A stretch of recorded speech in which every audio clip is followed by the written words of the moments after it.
Section 5. The divine influence alone can sanctify us. No reading, nor any other exercise can sanctify us, except in so far as they are the channels of the divine influence. Our whole science consists in recognizing the designs of God for the present moment. All reading not intended for us by God is dangerous.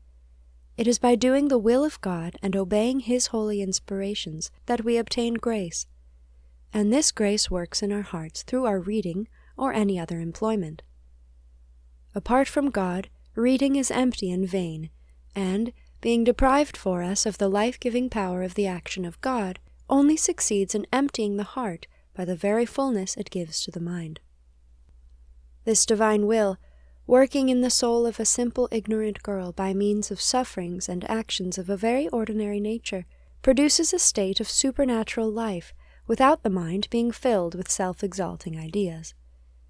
Whereas the proud man who studies spiritual books merely out of curiosity receives no more than the dead letter into his mind, and the will of God having no connection with his reading, his heart becomes ever harder and more withered.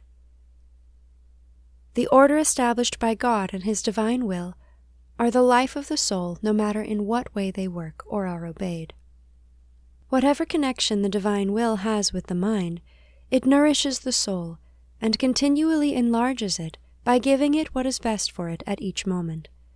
It is neither one thing nor another which produces these happy effects, but what God has willed for each moment. What was best for the moment that has passed is so no longer, because it is no longer the will of God, which, becoming apparent through other circumstances, brings to light the duty of the present moment. It is this duty, under whatever guise it presents itself, which is precisely that which is the most sanctifying for the soul.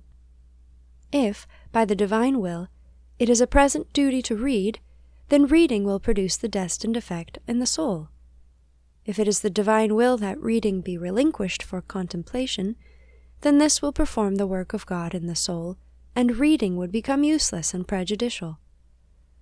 Should the divine will withdraw the soul from contemplation for the hearing of confessions, etc., and that even for some considerable time, this duty becomes the means of uniting the soul with Jesus Christ, and all the sweetness of contemplation would only serve to destroy this union. Our moments are made fruitful by our fulfillment of the will of God. This is presented to us in countless different ways by the present duty, which forms, increases, and consummates in us the new man until we attain the plenitude destined for us by the divine wisdom. This mysterious attainment of the age of Jesus Christ in our souls is the end ordained by God and the fruit of His grace and of His divine goodness.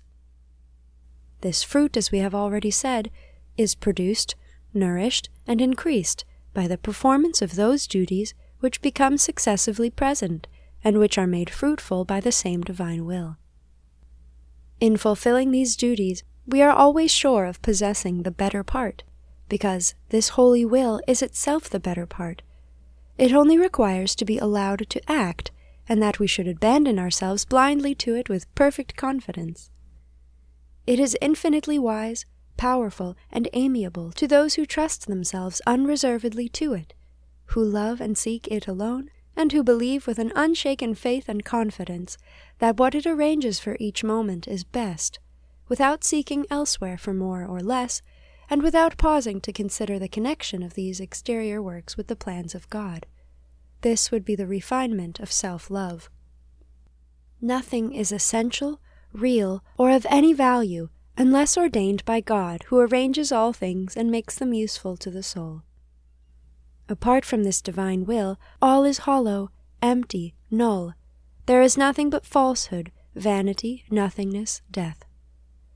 The will of God is the salvation, health, and life of body and soul, no matter to what subject it is applied. One must not, therefore, scrutinize too closely the suitability of things to mind or body in order to form a judgment of their value, because this is of little importance. It is the will of God which bestows through these things, no matter what they may be, an efficacious grace by which the image of Jesus Christ is renewed in our souls. One must not lay down the law, nor impose limits on this divine will, since it is all-powerful.